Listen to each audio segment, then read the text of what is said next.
Prólogo. La publicación de la obra de Lipton en español supone acudir a un compromiso con un público hispanohablante. Convengamos en afirmar que la propia ciencia tenía una deuda. Para el sector especializado, el Dr. Bruce H. Lipton es un conocido biólogo molecular con estudios acreditados en el campo de la clonación de células madre. Su paso como investigador docente por facultades de medicina como las de Wisconsin o Stanford le permitió entrar en un diálogo con la clase investigadora y a la vez forjarse un currículum de heterodoxo y maldito entre sus pares. Las diferentes disciplinas científicas tienen modos diversos de estigmatizar a los investigadores que nadan contracorriente. La historia de la ciencia está llena de ejemplos. Sin embargo, Bruce Lipton concurren circunstancias que el público anglosajón ya conoce y que gracias a esta publicación se ponen al alcance del lector en castellano. Estas circunstancias no son ni más ni menos que la apertura de horizontes, la no claudicación ante las verdades dogmáticas que en el nombre de la ciencia se acuñan, el cambio de paradigma para erradicar errores perpetuados por la ortodoxia, el diálogo permanente sin la exclusión de hipótesis de trabajo que pueden llegar a negar las creencias en las que se sustentan aparentes verdades irrevocables. El salto cualitativo se produce cuando quien propone esta apertura es un acreditado científico que expone sus datos, libres de corsé de la creencia oficial.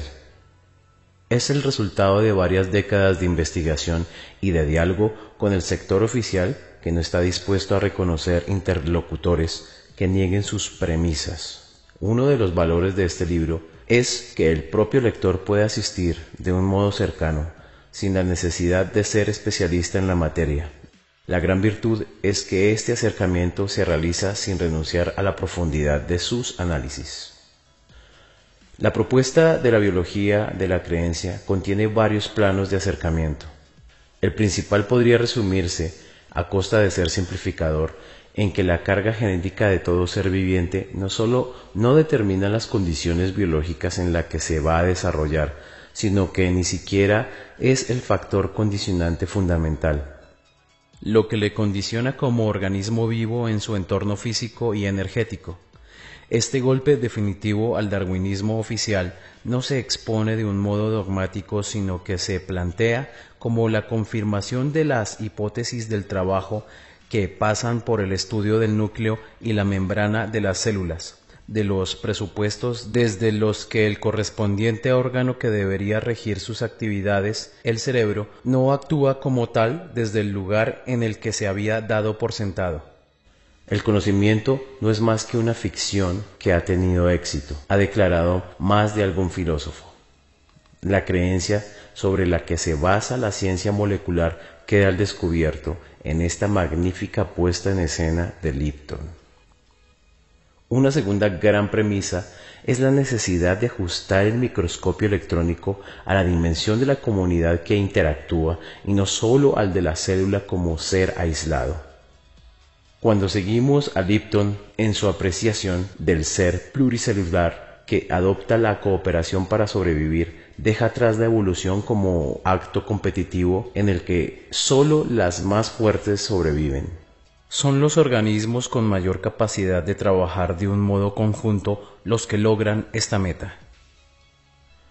Recordemos que la noción del sistema en varias disciplinas partió de los descubrimientos en el campo de la biología.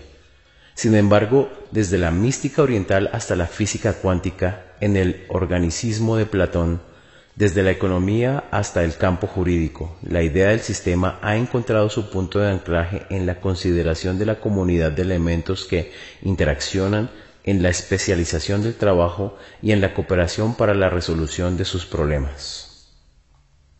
El tercer nivel, el de mayor impacto en el libro, es cómo las creencias operan en este entorno. Si su hipótesis de trabajo es correcta, si sustituimos esta metáfora eficaz pero de dudosa raíz según Lipton, de que el control genético es la llave que cierra nuestro destino, nos encontramos en otro escenario radicalmente opuesto. No somos víctimas de nuestros genes, sino los dueños y señores de nuestros destinos. La valentía de esta propuesta está condicionada en cruzar una delgada línea en la arena. Una vez cruzada no hay marcha atrás. Resulta fascinante ver cómo en el cruce del Rubicón de la biología molecular encuentra Lipton a grandes compañeros de viaje, grandes investigadores que desde sus correspondientes disciplinas han reformado el paradigma que conlleva el cuestionamiento de las creencias que se dan por seguras y que determinan cualquier análisis posterior. Es el mismo camino que Karl Pribban en su denodado esfuerzo por cuestionar las creencias fijadas de antemano, o que el propio David Bohm realizó para considerar la totalidad del orden implicado, la mirada de Fritjof Capra en su Tao de la física hace más de 25 años, el cambio que propuso Stanislav Grof respecto a los niveles de la conciencia humana, avalado por Campbell, Huston Smith o el propio Wilber en su visión integral de la psicología. ¿Cómo no asociarlo con Michael Talbot, cuando en sus propuestas de un universo holográfico detuvo un instante las creencias sobre un mundo que no permitía plegar los niveles de realidad en múltiples planos? El diálogo que el lector va a realizar aquí con Lipton le sitúa en una misteriosa y mágica interrelación con la importancia de abatir las creencias en muchas disciplinas para ser más libres de aceptar esas nuevas realidades que, quizás, nunca dejaron de estar ahí.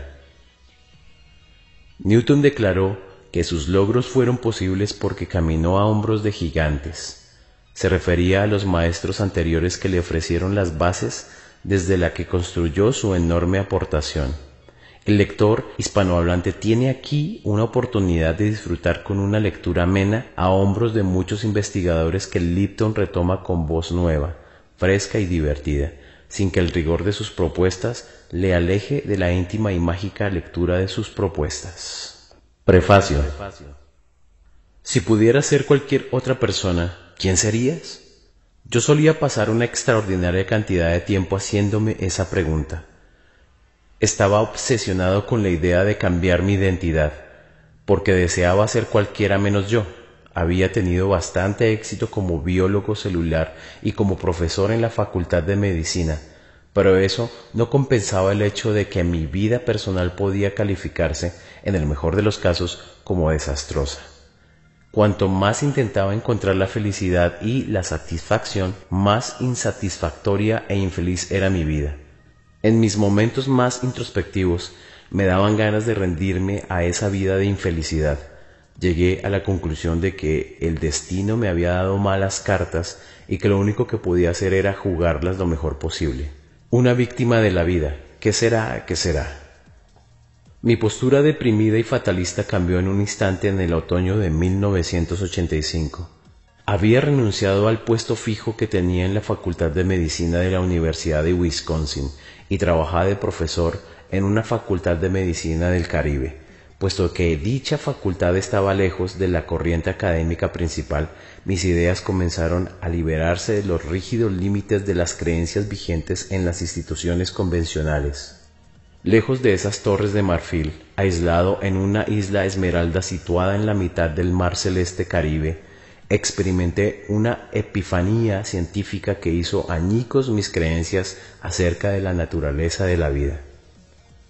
Ese momento crucial de cambio tuvo lugar mientras revisaba la investigación sobre los mecanismos que controlan la fisiología y el comportamiento celular. De pronto me di cuenta de que la vida de una célula está regida por el entorno físico y el energético, y no por sus genes. Los genes no son más que planos moleculares utilizados para la construcción de células, tejidos y órganos. Es el entorno el que actúa como contratista que lee e interpreta esos planos genéticos y, a fin de cuentas, como el responsable último del carácter de la vida de una célula. Es la percepción del entorno de la célula individual y no sus genes lo que pone en marcha el mecanismo de la vida. Como biólogo celular, sabía que esa idea tendría importantes repercusiones en mi vida y en la vida de todos los seres humanos. Era muy consciente de que cada ser humano está compuesto por unos 50 billones de células. Había consagrado mi vida profesional a estudiar seriamente las células individuales, porque, al igual que ahora, entonces también sabía que cuanto mejor comprendamos una célula, mejor llegaremos a entender la comunidad celular que conforma el cuerpo humano. Sabía que si las células individuales se regulan en función de su percepción del entorno, lo mismo ocurriría con los seres humanos, formados asimismo por billones de células. Al igual que en las células aisladas, el carácter de nuestra existencia se ve determinado no por nuestros genes, sino por nuestra respuesta a las señales ambientales que impulsan la vida. Por un lado, esa nueva visión de la naturaleza de la vida fue toda una conmoción, ya que durante aproximadamente 2 décadas había estado inculcando el dogma central de la biología, la creencia de que la vida está controlada por los genes, en las mentes de mis alumnos de medicina. Por otro lado, me daba la sensación de que ese nuevo concepto no me resultaba del todo nuevo. Siempre había albergado molestas dudas sobre el determinismo genético. Algunas de esas dudas provenían de los 18 años que había trabajado en una investigación subvencionada por el gobierno sobre la clonación de células madre. Aunque fue preciso pasar la temporada lejos del entorno académico tradicional para que me diera plena cuenta de ello, mi investigación ofrece una prueba irrefutable de que los preciados dogmas de la biología con respecto al determinismo genético albergan importantes fallos.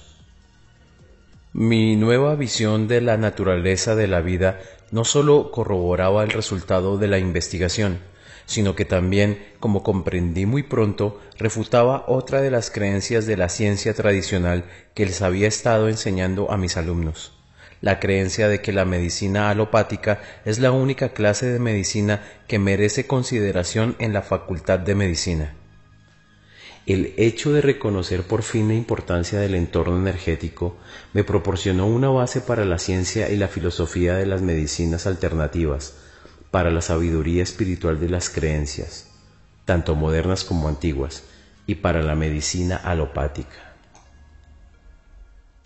A título personal, supe que aquel instante de inspiración me había dejado pasmado porque, hasta ese momento, había creído erróneamente que estaba destinado a llevar una vida de espectaculares fracasos personales. Es obvio que los seres humanos poseen una gran capacidad para aferrarse a las falsas creencias con fanatismo y tenacidad, y los científicos racionalistas no son ninguna excepción. El hecho de que nuestro avanzado sistema nervioso esté comandado por un cerebro enorme significa que nuestra conciencia es más complicada que la de una célula individual. Las extraordinarias mentes humanas pueden elegir distintas formas de percibir el entorno, a diferencia de las células individuales cuya percepción es más refleja. Me sentí rebosante de alegría al darme cuenta de que podía cambiar el curso de mi vida mediante el simple hecho de cambiar mis creencias. Me sentí revigorizado de inmediato, ya que comprendí que allí había un sendero científico que podría alejarme de mi eterna posición de víctima para darme un puesto como co-creador de mi destino. Han pasado 20 años desde aquella mágica noche caribeña en la que mi vida sufrió un cambio crucial. Durante esos años las investigaciones biológicas han corroborado una y otra vez lo que yo comprendí aquella madrugada en el Caribe. Estamos viviendo una época apasionante, ya que la ciencia está a punto de desintegrar los viejos mitos y de reescribir una creencia básica de la civilización humana, la creencia de que no somos más que frágiles máquinas bioquímicas controladas por genes. Está dando paso a la comprensión de que somos los poderosos artífices de nuestras propias vidas y del mundo en que vivimos. Me he pasado 2 décadas transmitiendo esta revolucionaria información científica a los millares de personas que han asistido a mis conferencias por todo Estados Unidos, Canadá, Australia y Nueva Zelanda. La respuesta de la gente que, como yo, ha utilizado este conocimiento para reescribir el guión de su vida me ha brindado muchas alegrías y satisfacciones. Como todos sabemos, el conocimiento es poder y, en consecuencia, el conocimiento de uno mismo supone una mayor capacidad de actuación. Ahora te ofrezco esta importante información en la biología de la creencia. Espero de todo corazón que seas capaz de comprender cuántas de las creencias que impulsan tu vida son falsas y autolimitadas, y que te sientas motivado a cambiar dichas creencias. Puedes recuperar el control de tu vida y encaminarte hacia una existencia sana y feliz. Esta información es poderosa, sé que lo es. La vida que me he forjado utilizándola es mucho más plena y satisfactoria, y ya no me pregunto a mí mismo, si pudiera ser cualquier otra persona, ¿quién serías? Porque ahora la respuesta es obvia, quiero ser yo. Introducción. La magia de las células. Tenía 7 años cuando me subí en una cajita en la clase de segundo de la señora Novak. Una cajita lo bastante alta como para permitirme colocar el ojo derecho sobre la lente de un microscopio. Para mi desgracia estaba demasiado cerca y no pude ver más que un círculo de luz borrosa. Al final me calmé lo suficiente como para escuchar que la profesora nos ordenaba que nos alejáramos del ocular. Y fue entonces cuando ocurrió. Ese hecho tan importante cambiaría el curso de mi vida. Un paramecio apareció nadando en el campo de visión.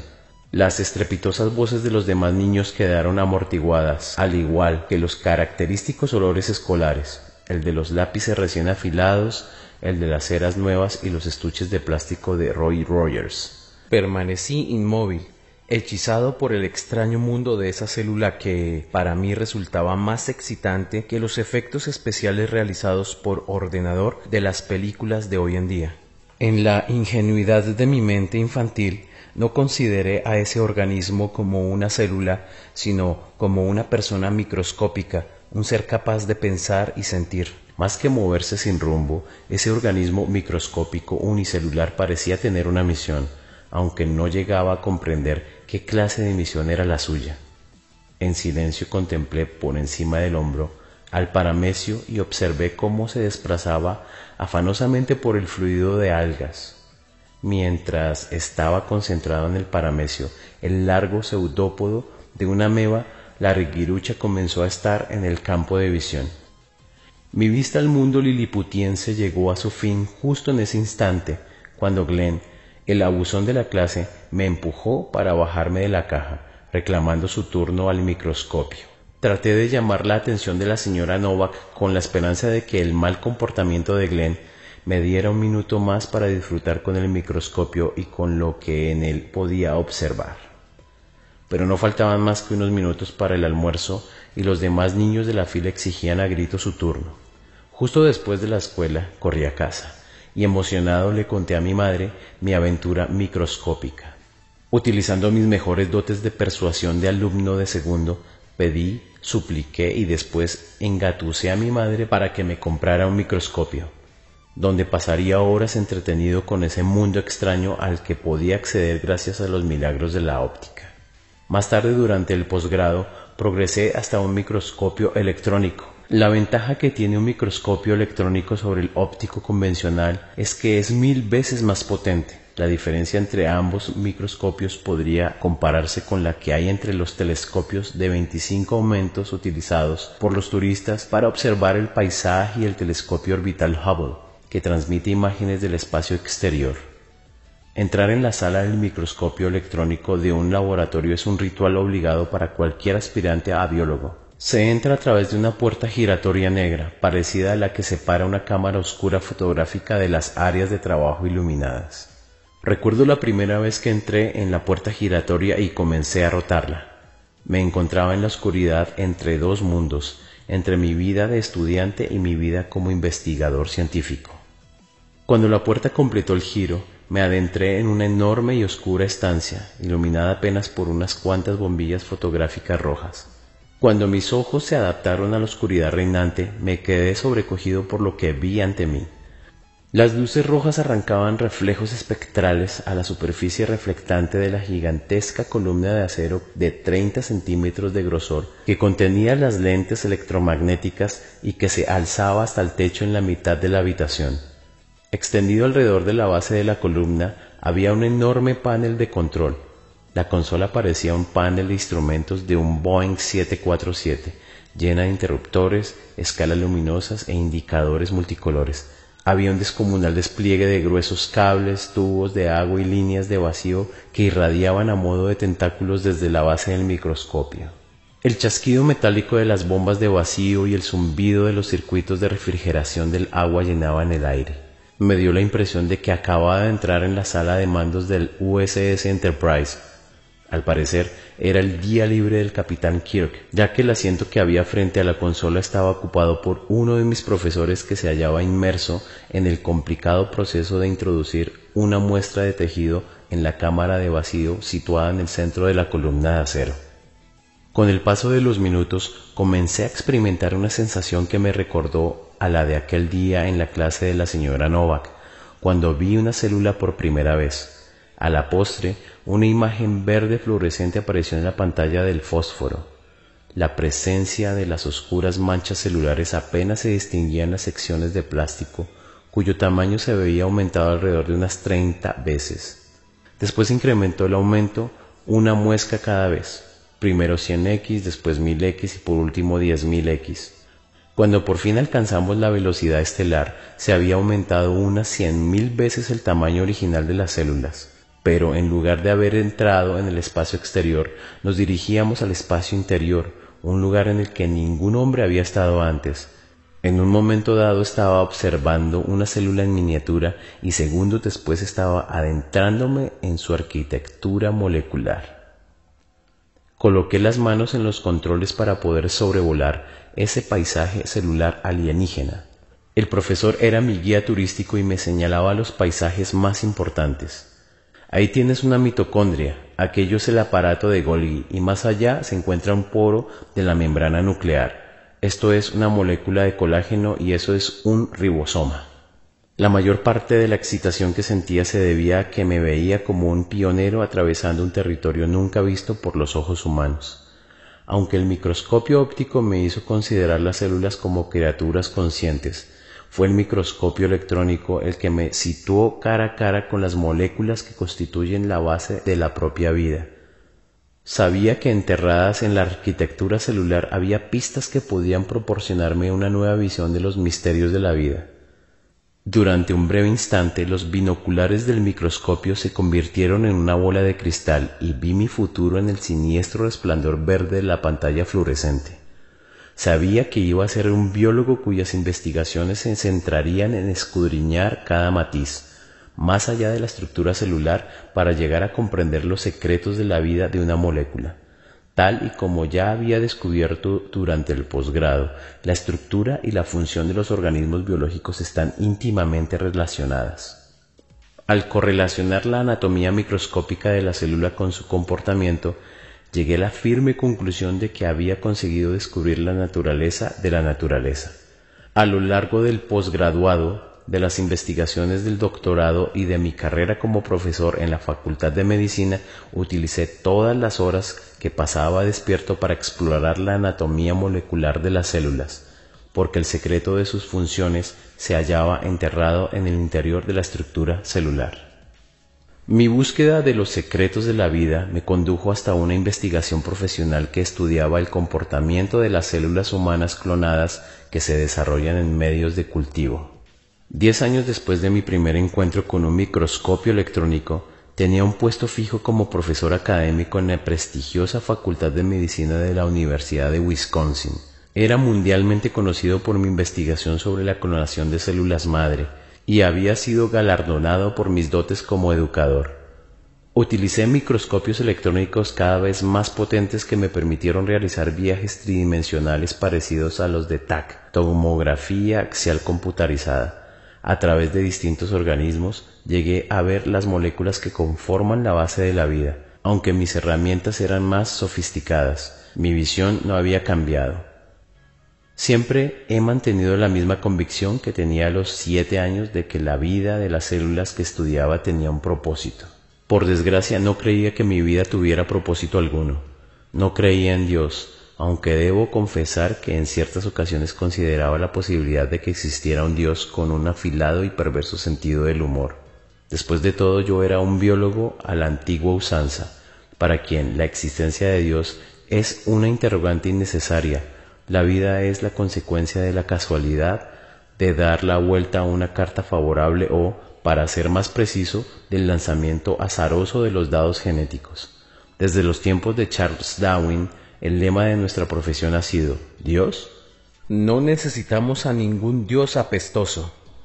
No es que Darwin negara la existencia de Dios, sencillamente afirmaba que la casualidad y no la intervención divina era la causa responsable del carácter de la vida en la Tierra.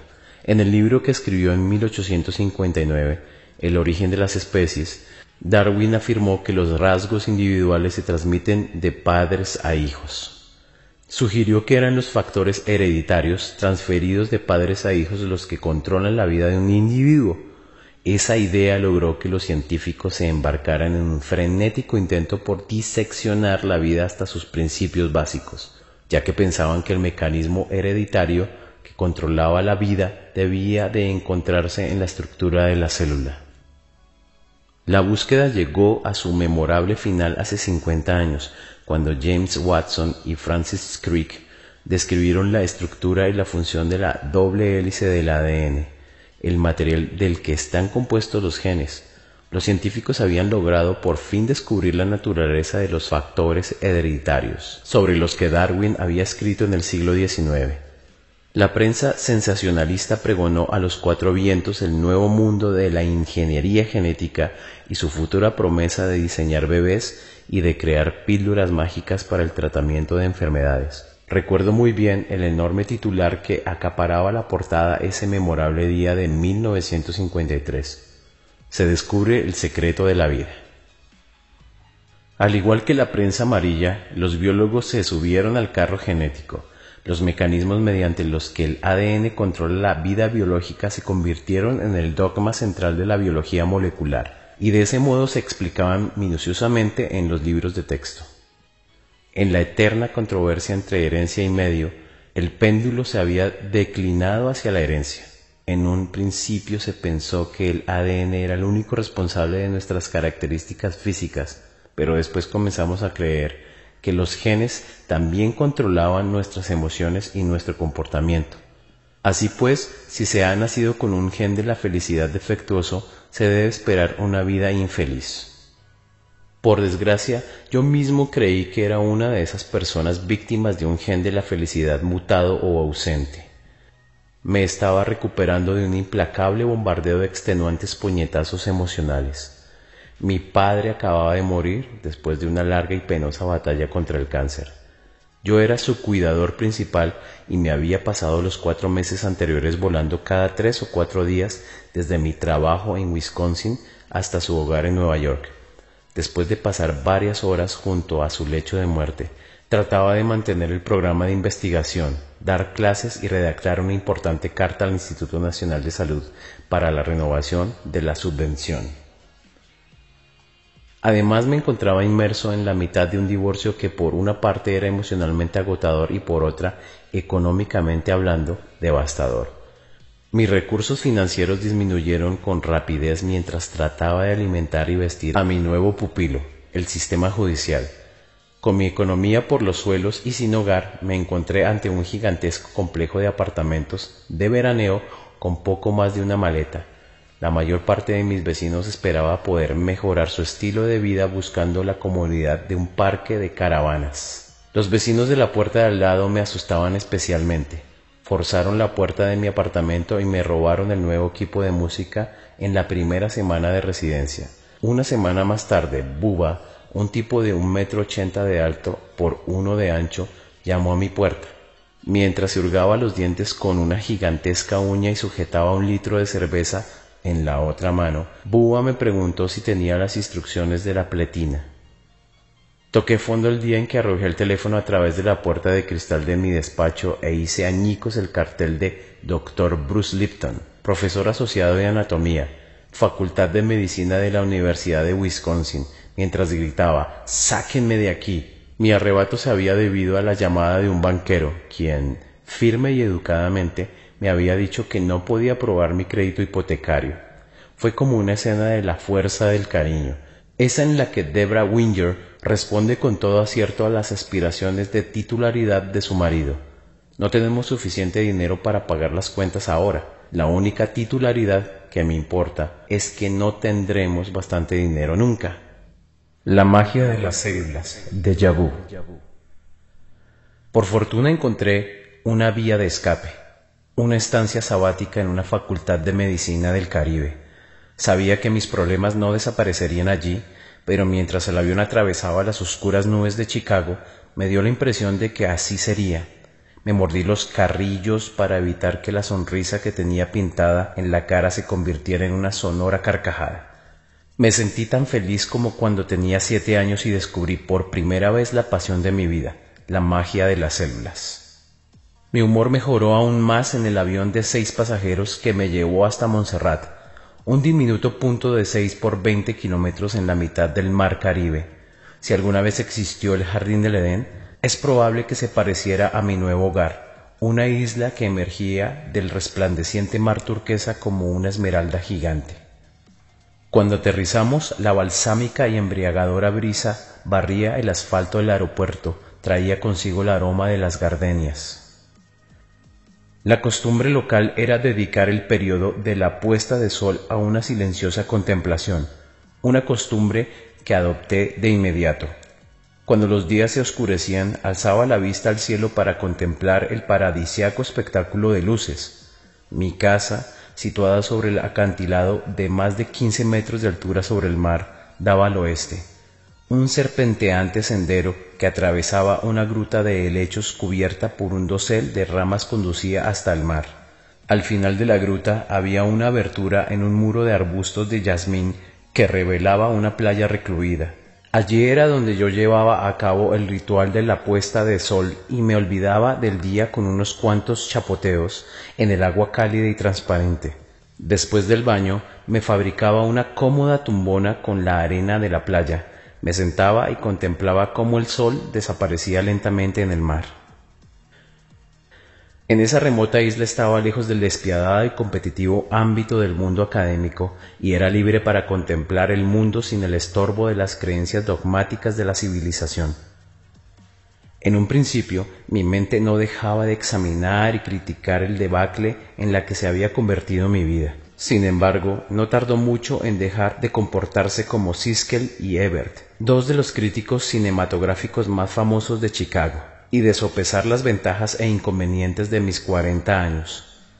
Comencé a sentir lo que era vivir por y para el momento, experimentar de nuevo sensaciones que no tenía desde que era un chiquillo y sentir una vez más el placer de estar vivo. Me volví más humano y más humanitario durante mi estancia en la isla paradisíaca. También me convertí en el mejor biólogo celular.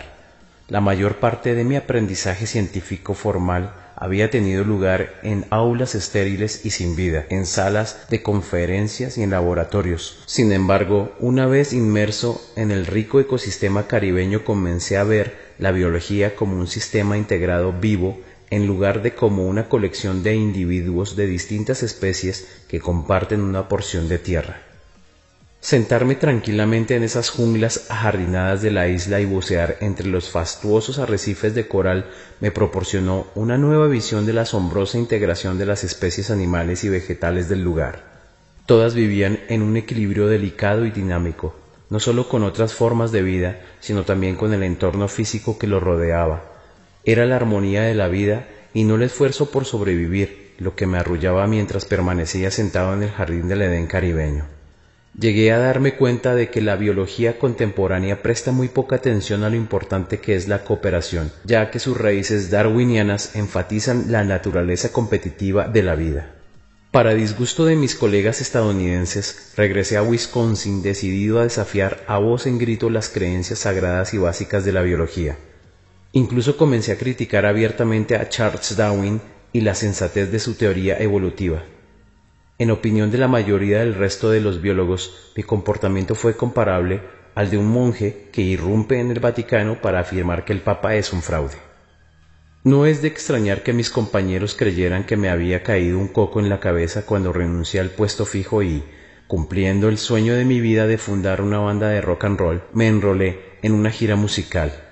Conocí a Yanni, quien al final se convirtió en toda una celebridad y produje un espectáculo láser con él. No obstante, comprendí muy pronto que tenía muchas más aptitudes para la enseñanza y la investigación que para producir espectáculos de música. Dejé a un lado la crisis de los 40 y renuncié al negocio de la música para volver al Caribe a enseñar de nuevo biología celular.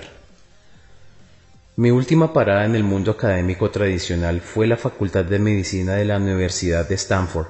En aquella época ya me había convertido en un vehemente partidario de una nueva biología. Había llegado a cuestionarme no solo la competitiva versión darwiniana de la evolución, sino también el dogma central de la biología, la premisa de que los genes controlan la vida. Esa premisa científica tiene un error fundamental. Los genes no se pueden activar o desactivar a su antojo. En términos más científicos, los genes no son autoemergentes. Tiene que haber algo en el entorno que desencadene la actividad genética.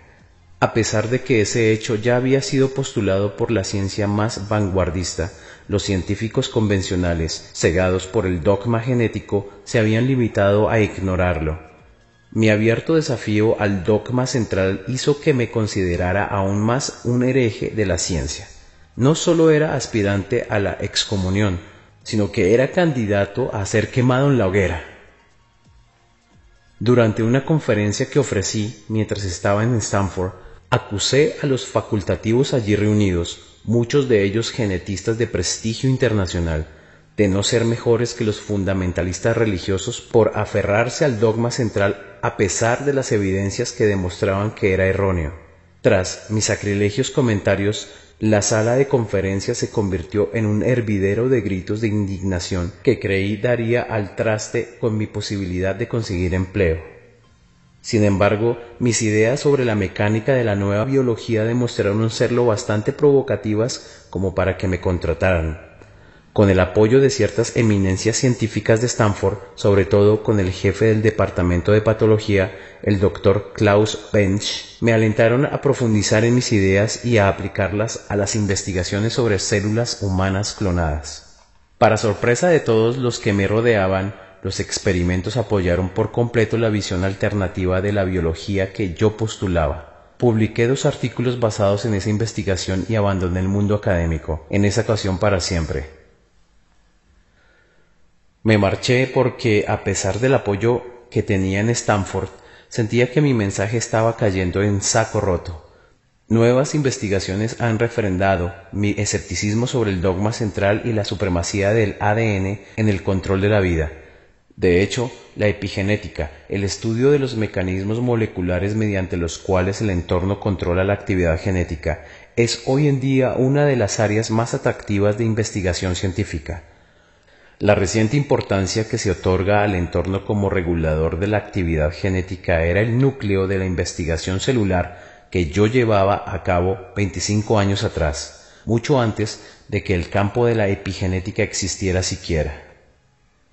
A pesar de que me resulta una actividad gratificante desde el punto de vista intelectual, sé que si estuviera enseñando e investigando en una facultad de medicina, mis colegas seguirían preguntándose sobre esos cocos, ya que en la última década me he vuelto aún más radical según los cánones académicos. Mi preocupación por la nueva biología se ha convertido en algo más que un ejercicio intelectual. Creo que las células nos muestran no solo los mecanismos de la vida, sino también una forma de llevar una vida rica y plena. Dentro de la torre de marfil de la ciencia, ese tipo de pensamiento me granjearía sin duda al estafalario premio Dr. Dolittle al antropoformismo o, para ser más exactos, al citomorfismo, pensando como una célula, aunque para mí se trata de biología básica. Tal vez te consideres un ente individual, pero como biólogo celular puedo asegurarte que en realidad eres una comunidad cooperativa de unos 50 billones de ciudadanos celulares. La práctica totalidad de las células que constituyen tu cuerpo se parecen a las amebas, unos organismos individuales que han desarrollado una estrategia cooperativa para la supervivencia mutua. En términos básicos, los seres humanos no somos más que la conciencia de una conciencia colectiva amebiana. Al igual que una nación refleja los rasgos distintivos de sus ciudadanos, la humanidad debe reflejar la naturaleza básica de nuestras comunidades celulares. Viviendo las lecciones celulares. Utilizando estas comunidades celulares como modelos, llegué a la conclusión de que no somos las víctimas de nuestros genes, sino los dueños y señores de nuestros destinos, capaces de forjar una vida llena de paz, felicidad y amor. Probé mi hipótesis con mi propia vida a instancias de mis oyentes, quienes me preguntaban por qué mis ideas no me habían hecho más feliz, y tenían razón. Necesitaba integrar mi nueva percepción biológica en mi vida diaria. Supe que lo había logrado cuando, durante una resplandeciente mañana de domingo en el Big Easy, una camarera de la cafetería me dijo: «Cielo, eres la persona más feliz que he visto en mi vida. Dime, muchacho, ¿por qué eres tan feliz?». Me quedé desconcertado ante su pregunta, pero de todas formas barboté: «Estoy en el paraíso». La camarera meneó la cabeza de lado a lado sin dejar de mascullar y después procedió a tomar nota de lo que quería para desayunar. Pues bien, era cierto, era feliz, más feliz de lo que había sido en toda mi vida. Quizá alguno de los lectores más críticos se muestre escéptico ante mi afirmación de que la tierra es el paraíso, ya que la definición de paraíso también incluye la morada de la deidad y la de los bienaventurados difuntos. ¿De verdad creía que Nueva Orleans o cualquier otra ciudad grande era una parte del paraíso? Mujeres y niños harapientos sin hogar viviendo en callejones, un aire tan cargado que uno no sabe si las estrellas existen de verdad, ríos y lagos tan contaminados que solo inimaginables y espeluznantes formas de vida pueden habitarlos. ¿La tierra es el paraíso? ¿Acaso Dios vive allí? ¿Conoce Él esa deidad? Las respuestas a esas preguntas son: sí creo que sí. Bueno, para ser totalmente sincero debo admitir que no conozco a Dios por entero, ya que no os conozco a todos vosotros. Por el amor de Dios, hay unos 6.000 millones de personas en el mundo, y si he de ser aún más sincero, tampoco conozco el nombre de todos los miembros de los reinos, tanto animal como vegetal, aunque creo que también forman parte de Dios. Parafraseando las imperecederas palabras de Tim Allen en su teleserie Un chapuzas en casa: ¡para el carro! ¿Acaso está diciendo que los humanos son Dios? Bueno, pues sí. Y claro está que no soy el primero que lo dice. El Génesis dice que estamos hechos a imagen y semejanza de Dios. Sí, el racionalista que os habla está citando ahora a Jesús, a Buda y a Rumi. He vuelto al punto de partida y he pasado de ser un científico reduccionista enfrentado a la vista del ser científico espiritual. Estamos hechos a imagen y semejanza de Dios y es necesario que volvamos a introducir el espíritu en la ecuación si queremos mejorar nuestra salud mental y física.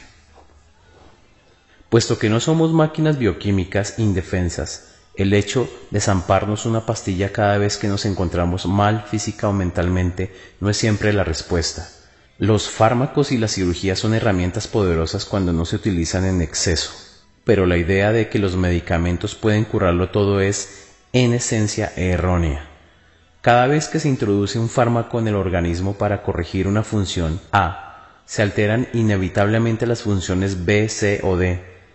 No son las hormonas ni los neurotransmisores producidos por los genes los que controlan nuestro cuerpo y nuestra mente.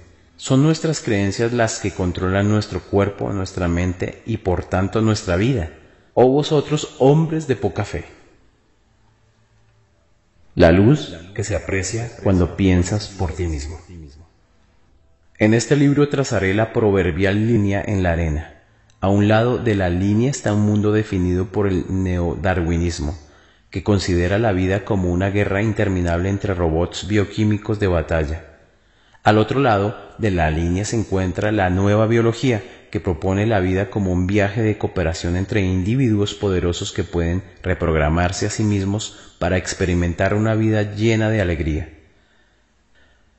Si atravesamos esa línea y llegamos a entender de verdad la nueva biología, ya no será necesario discutir sobre el papel del medio y de la herencia por separado, porque nos daremos cuenta de que la mente consciente domina ambas cosas, y creo que, cuando cruce esa línea, la humanidad experimentará un cambio tan profundo y paradigmático como cuando la realidad de que la Tierra era redonda irrumpió en una civilización plana.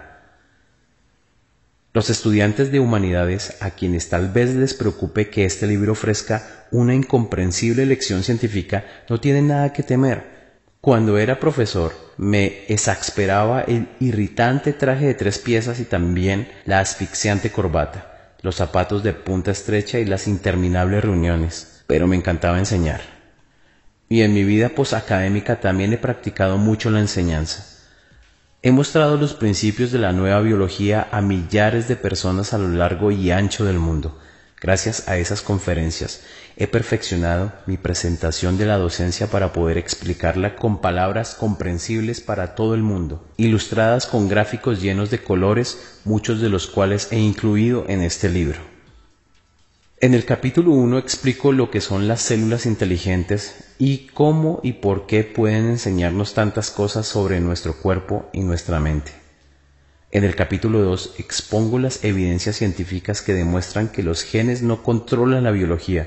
También te presento los emocionantes descubrimientos de la epigenética, un nuevo campo biológico que está desentrañando los misterios de cómo el entorno, la naturaleza, influye en el comportamiento de las células sin alterar el código genético. Es un campo que está revelando nuevos problemas en la naturaleza de las enfermedades como el cáncer y la esquizofrenia.